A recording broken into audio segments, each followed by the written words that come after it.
मैले यहाँनिर एउटा हरियो मकैलाई छोडाइसकेको छु। यसरी मकैलाई छोडाइसकेपछि ग्यासको हिटलाई अन गरेर कराई बसाले। कराईमा थोरै तेललाई एड गरेँ र त्यसमा छोडाएर राखेको मकैलाई पनि एड गरेँ र यसलाई मजाले चलाउँदै एकछिन भुट्ने। यसमा मैले थोरै नुनलाई पनि एड गरेँ। हजुरहरूले पनि आफ्नो स्वादअनुसार नुनलाई एड गर्न सक्नुहुनेछ।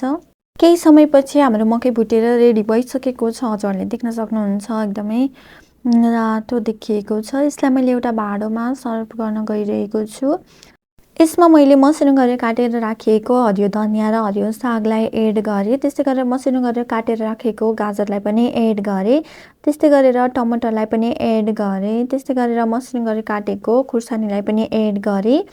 यदि हजुरहरूसँग छ भने हरियो प्याज र लसुनको पत्तालाई पनि एड गर्न सक्नुहुन्छ। मैले यहाँनिर स्किप गरेको छु।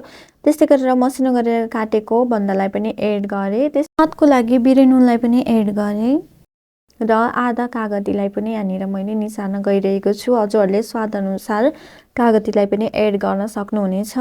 अब यसलाई मजाले मोल्ने। यसरी मोलिसकेपछि हाम्रो मकैको चटपटे बनेर रेडी भइसकेको छ। यसलाई मैले एउटा भाँडोमा सर्भ गर्न गइरहेको छु। हजुरले देख्न सक्नुहुन्छ हेर्दै खाउँ खाउँ लाग्दो टेस्टी मकैको चटपटे बनेर रेडी भइसकेको छ। हजुरहरूले पनि एकपटक यसलाई ट्राई गर्न नभुल्नु होला। सो आजको रेसिपी हजुरहरूलाई के कस्तो लाग्यो मन परेमा लाइक कमेन्ट शेयर र सब्सक्राइब गर्न भने नभुल्नु होला। Thank you so much for watching my videos. Bye bye, see you.